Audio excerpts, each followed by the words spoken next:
नियमाप्रमाणे बरोबर 1 वाजता आपल्या सभेच्या कामकाजाला सुरुवात होत आहे।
चेअरमन यांच्या संघाच्या भाग भांडवल वाढवण्यासाठी ज्या सूचना दिल्या होत्या त्या काळात त्या पूर्वीचे चेअरमन अरुणवती असतील आणि अलीकडचे सर्व चेअरमन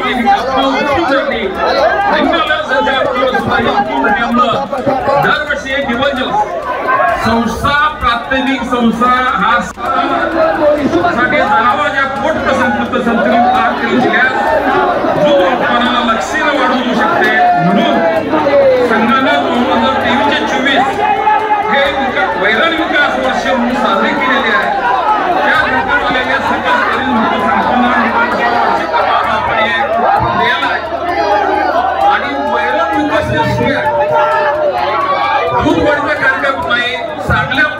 होऊ शकत नाही.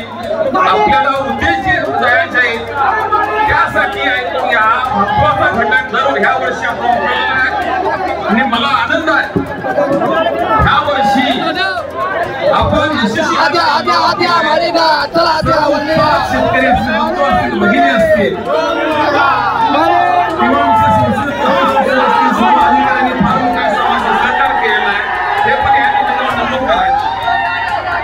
बाकी काही वर्ष आपलं 61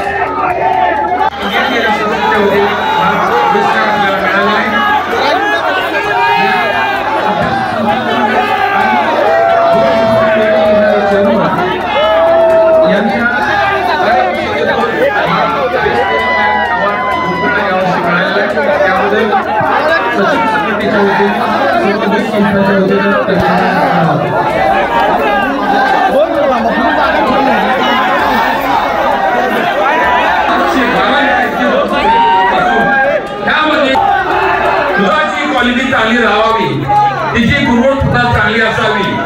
त्यामुळे आपण त्यासाठी मिल्को टेस्टा संघाच्या दुधाच्या गुणवत्ता नेहमी चांगली राहावी. 114 कोटी रक्कम दिवाळी दूध उत्पादन देण्यात येणार आहे. म्हणजे मागील वर्षापेक्षा अव्वल दूध उत्पादन सुमारे 12 कोटी 32 लाख रुपये ही वाढीव रक्कम आपल्याला. काय नेमकं आज झालं आजच्या सभेचा आपण पहिली तर आमची मागणी होती की शांततेची सभा पार पाडावी. आम्ही वारंवार त्यांना हे सांगितलेलं आहे की विरोधकांना कसं हँडल करायचंय सत्ताधाऱ्यांच्या हातात असतं. त्या पद्धतीनं त्यांनी हँडल करायला पाहिजे होतं. माझ्या ठरावधारकांना जागा द्यायला पाहिजे होती. माझे ठरावधारक जर इथे बसले असते तर कदाचित मी सुद्धा जाऊन तिथे त्यांच्या बरोबर बसले असते. काही माझे प्रश्न होते ते मी काल प्रेस कॉन्फरन्स मध्ये विचारलेले आहेत. कारण मला माहिती होतं इथे येऊन ते कधीही मला प्रश्न मांडून देत नाहीत ना माझ्या सभासदांना इथे कधी प्रश्न विचारण्याचा अधिकार देतात. त्यामुळे जे प्रश्न विचारायचे ज्या गोष्टींना विरोध करायचा आहे मी तो काल केलेला आहे. आता फक्त आम्हाला हे बघायचं होतं की सत्ताधारी सभा कशी चालवतात, विरोधकांना खूपच सहकार्य करतात. पहिल्या महायुतीचे पालकमंत्री आहेत या ठिकाणी, त्यांना काय सांगाल तुम्ही या सभेच्या मध्ये? पालकमंत्री साहेब आता सध्याला जिल्हा बँकेचं सुद्धा नेतृत्व करतात. जिल्हा बँकेची सुद्धा जनरल मीटिंग होत असते आणि माझ्या ऐकण्यानुसार जिल्हा बँकेची जी मीटिंग होते जनरल मीटिंग त्यामध्ये प्रत्येक सभासदाला प्रश्न विचारतात, प्रश्न विचारण्याचा स्पेस देतात, वेळ देतात आणि त्या पद्धतीनं प्रशासन उत्तर देत असतं. मला अपेक्षा होती की पालकमंत्री तोच नियम इथे लागू करतील, इथली सुद्धा सभा त्या पद्धतीनं चालू होईल. पण जसं तुम्ही बघताय काही समर्थक जे आतमध्ये ऑलरेडी घुसलेले आहेत त्यांच्यामुळे खरं तर गोंधळ होतोय. सभासद उभे आहेत नाहीतर खूप मागे बसलेले आहेत. त्यामुळे ही कुठेतरी सभा चुकीच्या दिशेला चालली असं मला वाटतंय. शांतपणे सत्ताधाऱ्यांना ही सभा चालवता आली असती पण ती त्यांनी चालवू शकलेले नाही आहेत, याचं दुःख वाटतंय. मला वाटतं हा TRP मिळवण्याचा प्रयत्न आहे. ज्या संचालिका खाली आज आंदोलन करतायत त्या 70% बोर्ड मिटिंगला आलेले नाहीत. काल चेअरमॅनांनी सांगितलेलं नंतर येऊन सहाय्य करतात. एवढंच प्रेम असेल तर बोर्डात बोललं पाहिजे, चर्चा केली पाहिजे. सर्वसाधारण सभेच्या माध्यमातून फक्त प्रसिद्धी मिळवायची आणि दुःख हे गोकुळच्या सभासदांच्या विषयासाठी ते आलेले नाहीत. त्यांचा टँकरचा व्यवसाय बंद झाला त्याचं दुःख खरं त्यांना आहे. त्या दुःखापोटी त्यांचं आंदोलन त्या ठिकाणी सुरू आहे. दरवर्षी असा गोंधळ करता येते का? बरोबर नाही. त्यामुळे दूध उत्पादकाच्या ज्या अडचणी आहेत, कारण दूध हा असा व्यवसाय आहे की सकाळी आणि संध्याकाळी दूध घालायला येणारे दूध उत्पादक विशेषतः भगिनी यांचे अनेक प्रश्न असतात. त्याचं निराकरण होण्याची आवश्यकता आहे. वास्तविक ज्या पद्धतीनं गोंधळ घातला जातो त्यामुळे लोकांचे प्रश्न समजून येत नाही आणि मला वाटतं आपण वार्षिक साधारण सभा ही शांततेने पार पाडली पाहिजे आणि निवडणुकीतच आपल्याला पैसा होईल होता रेल्वे बडमध्ये याचा पैसा होत नाही हे समजून घेण्याची आवश्यकता आहे. 1.7 कोटी गाईच्या दुधामध्ये वाढ झालेली आहे. आणि 1.25 कोटी लिटर म्हशीच्या दूध वाढ झाली. आणि आम्ही सत्तेमध्ये एखादा शब्द दिला होता, 2 रुपये प्रति लिटर गाईच्या म्हशीच्या दुधात दरवाढ करू. जवळजवळ 11 रुपये ही गाईच्या दरवाढ झाली आणि 7 रुपये म्हशीच्या दरात. आता संपूर्ण देशामध्ये 35 रुपये गाईला दूध देणारा कुठलाही दूध उत्पादक संघ नाही. हा गोकुळ संघ आहे. अधिक 5 रुपये शासनाचं अनुदान, 38 रुपये गाईचं दूध आहे. असा तोटा सहन करून ते गाईचं दूध संघ घेत आहे. त्याशिवाय म्हशीच्या दुधामध्ये सुद्धा फार मोठ्या प्रमाणात संकलात आणि विक्री वाढत आहे. आमचं 20 लाख लिटर संकलाचं स्वप्न लवकरच साकार होईल.